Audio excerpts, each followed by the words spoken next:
Hello friends, मेरा नाम शिवम यादव है और मैं आपके लिए एक स्टोरी लेकर आया हूँ। लेकिन उससे पहले मैं आज तक क्राइम में आपका स्वागत करता हूँ।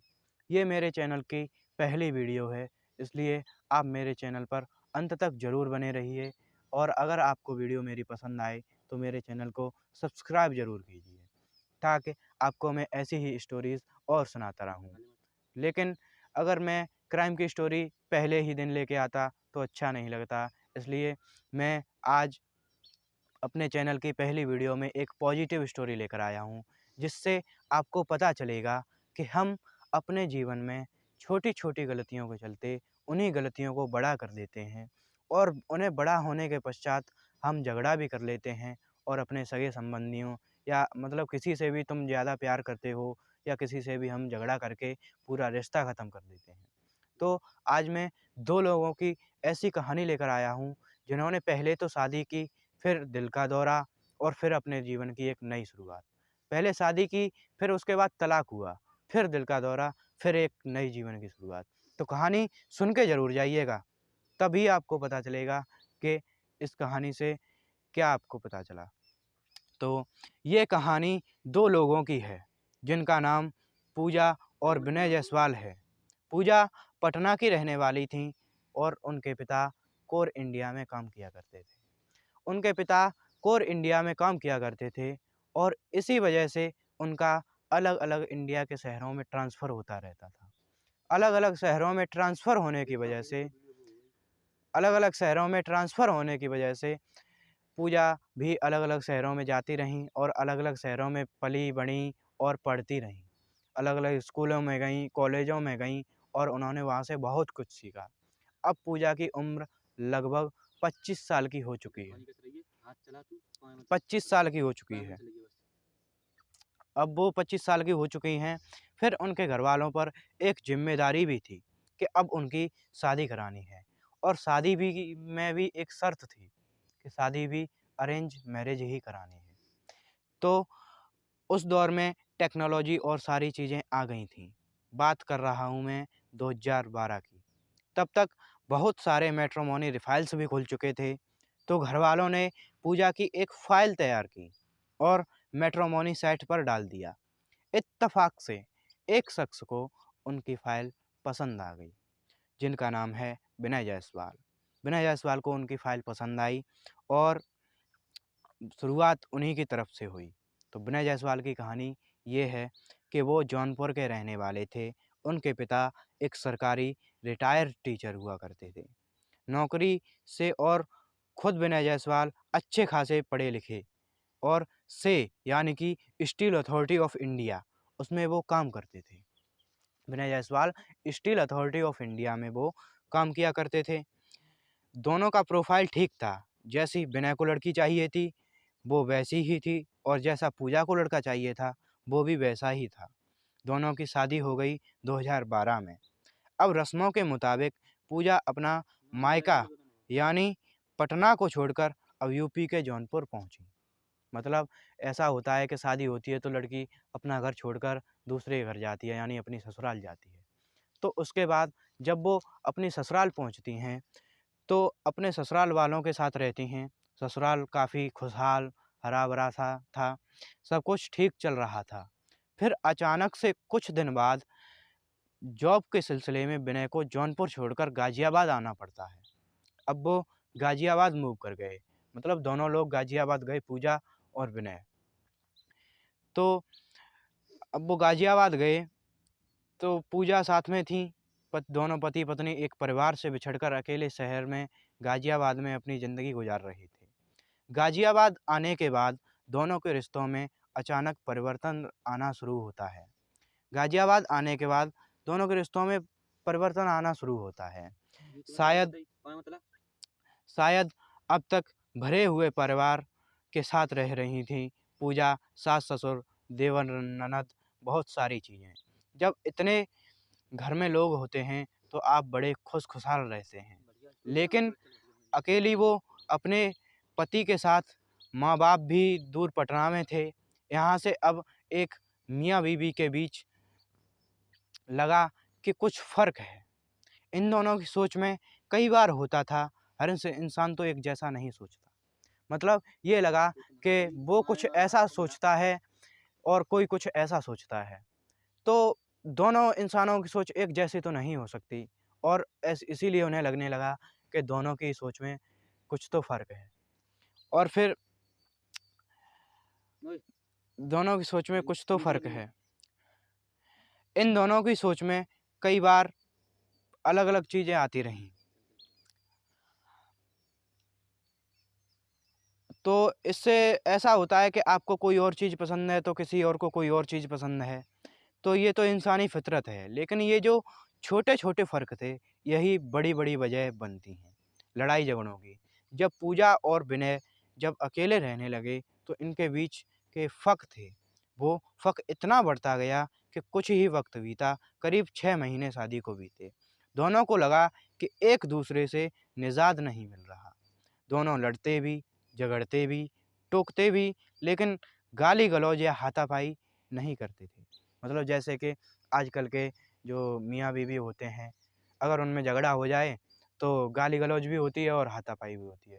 तो वो लोग ऐसा नहीं करते थे, ठीक है? तो मैं आगे सुनाता हूँ।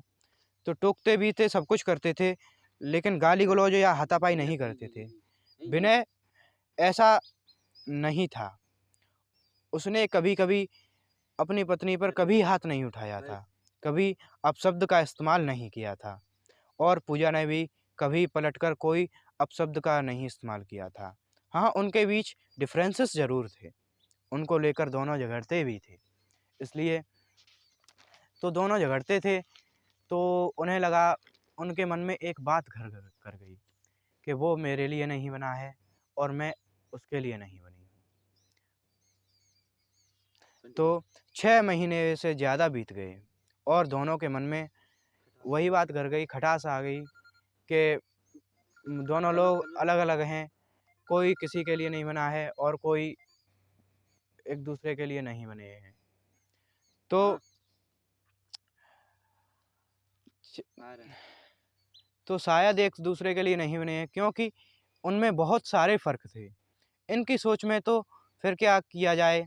इनकी सोच थी ऐसी कि तो अब फिर क्या किया जाए? क्योंकि दोनों बहुत पढ़े-लिखे थे। तो लगा कि कुछ वक़्त देखना चाहिए, उसके बाद पूजा अपने घर लौट आई और पटना सिर्फ़ 6 महीने के बाद घर आने के बाद उसने सोचना शुरू किया। विनय ने भी सोचना शुरू किया। फिर इन दोनों ने आपसी सहमति से तय किया, ये दोनों शायद एक साथ ज़िंदगी नहीं गुज़ार सकते हैं। तलाक लेकर शराफ़त के माहौल से अलग हो जाते हैं। दोनों परिवारों के लिए ये शॉकिंग था, क्योंकि अभी शादी की ज़्यादा वक़्त नहीं हुआ था शादी को। लेकिन अब पूजा और विनय दोनों तैयार थे, क्योंकि दोनों की सोच में फ़र्क इतना था, तो क्या कर सकते हैं। तो फिर 2013 में इन दोनों ने तलाक लेने का फ़ैसला किया। अब पूजा अपने मायके चली गई और विनय गाज़ियाबाद रह रहा है। कानूनी चीज़ें चलती रहीं, एक-दूसरे को वक़्त दिया गया। आखिरकार 2018 में कानूनी तौर पर पूजा और विनय का तलाक हो गया। अब दोनों अलग हो गए। विनय पूजा के लिए एक्स हस्बैंड हो गया और पूजा विनय के लिए एक्स वाइफ हो गई, और वो घर आ गई, क्योंकि उसकी उम्र ज़्यादा नहीं थी। घर वाले को फ़िक्र थी उसकी शादी की, कुछ वक़्त के बाद तलाक हो गया। हर माँ-बाप के लिए ये बहुत बड़ी चिंता का विषय होता है। अब उनकी बेटी का क्या होगा? पूरी ज़िंदगी पड़ी है, ये सोचने लगे। उन लोगों ने सोचा, अब पूजा के लिए दूसरा लड़का ढूँढते हैं। पूजा भी एक आज्ञाकारी लड़की थी। तो उसने कहा कि वो जो करेंगे ठीक है, लेकिन कहीं न कहीं उसके मन में था कि वो अब दूसरी शादी नहीं करेगी। लेकिन हुआ ये कि 2013 से 2018 के बीच में जब तक उनका तलाक नहीं हुआ था, तब तक कभी-कभी वो एक-दूसरे का हाल-चाल पूछ लिया करते थे। क्योंकि दोनों अलग बेशक हुए थे, लेकिन उन दोनों की लड़ाई इस लेवल तक नहीं पहुँची जिसमें कि हाथापाई हुई हो। जैसा कि मैंने पहले भी आपसे कहा था कि विनय भी पढ़ा-लिखा था और पूजा भी पढ़ी-लिखी थी। इसलिए उन दोनों में कभी हाथापाई या गाली-गलौज नहीं हुई। तो एक-दूसरे का हाल-चाल पूछ लिया करते थे। तो अक्सर एक दूसरे का हालचाल पूछ लिया करते थे, एक दोस्त की तरह। सिलसिला चलता रहा, 2018 में तलाक भी हो गया। तलाक के बाद अब पूजा के लिए रिश्ता ढूंढा जाने लगा।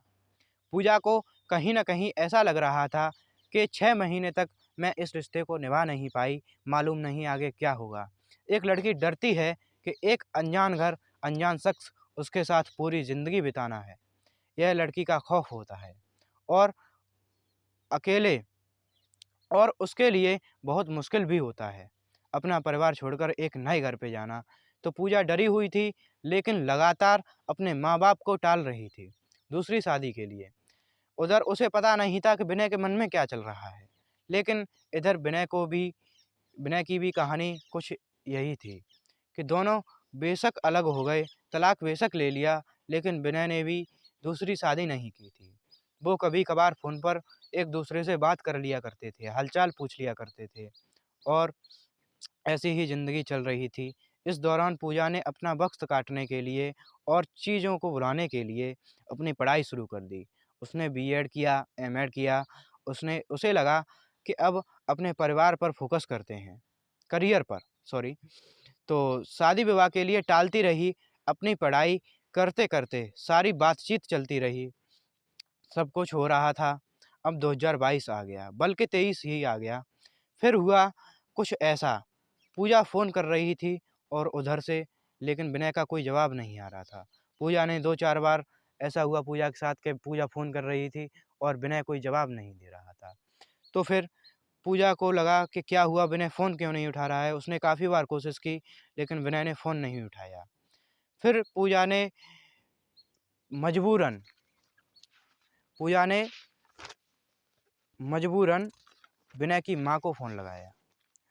मतलब अपनी सास को, एक्स सास को फ़ोन लगाया और उसने कहा, "मम्मी, ऐसे-ऐसे मैं फ़ोन कर रही हूँ, लेकिन वो फ़ोन नहीं उठा रहे हैं।"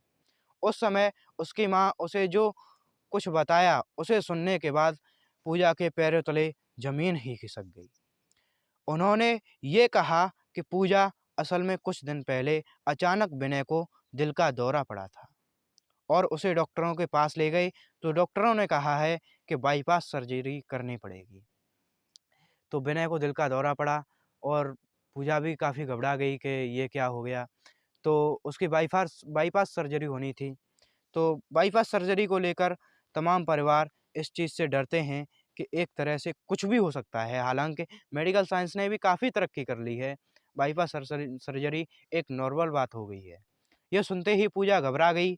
उसने अपने फ़ादर और मदर को ये बात बताई कि विनय को दिल का दौरा पड़ा है और उसके दिल की बाईपास सर्जरी हो रही है और वो हॉस्पिटल में भर्ती है।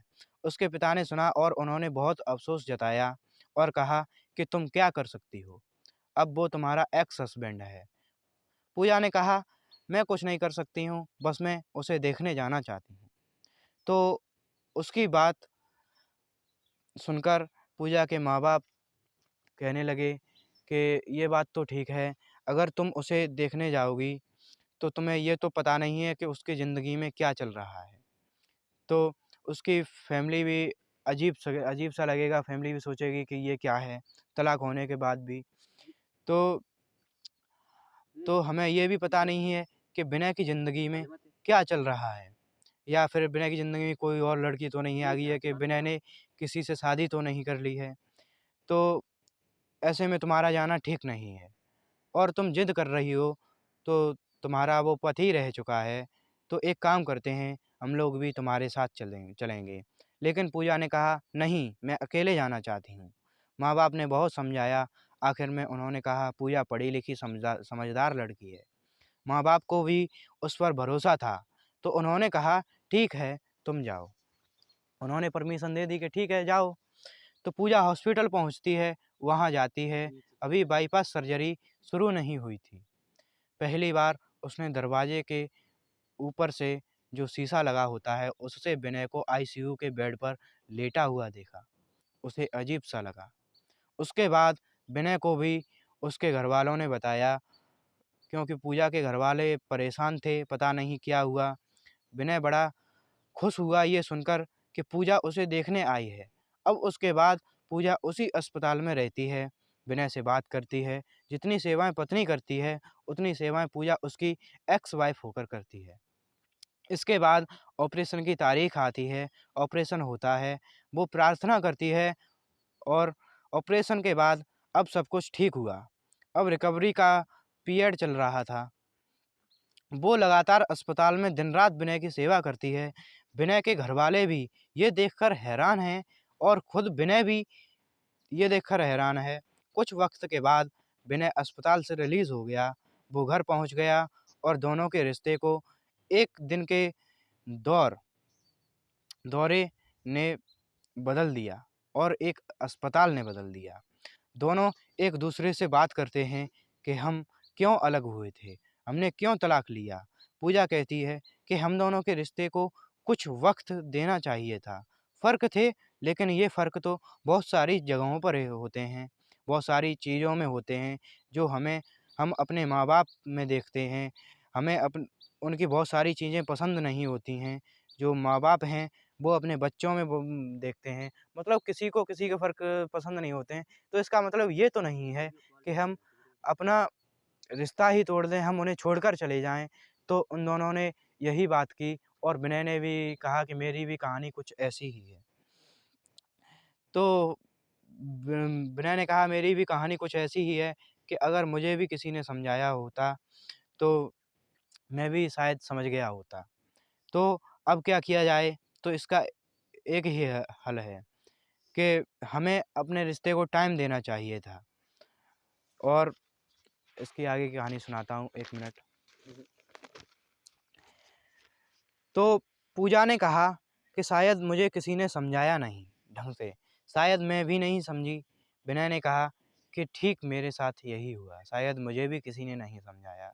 हम दोनों को अपने रिश्ते को वक़्त देना चाहिए था। दोनों अपनी-अपनी बात मान रहे थे।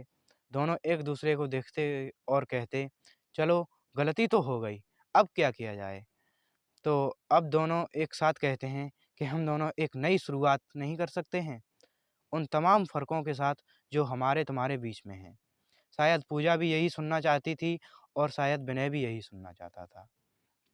तो दोनों ने जैसे ही सुना, उन्होंने एक साथ फिर से अपनी ज़िंदगी शुरू कैसे करने का फ़ैसला किया और फिर दोनों ने एक बार और शादी की। अब दोनों खुश हैं। जो फ़र्क हैं, दोनों एक-दूसरे को टोकते हैं, लेकिन एक हँसी के अंदाज़ में। तो इससे आपको पता चलता है कि हम अपनी छोटी-छोटी गलतियों से कितनी बड़ी रिश्ता ख़त्म तक कर देते हैं। तो अगर आपको ये हमारी वीडियो पसंद आई हो, तो हमारे चैनल को सब्सक्राइब ज़रूर करें और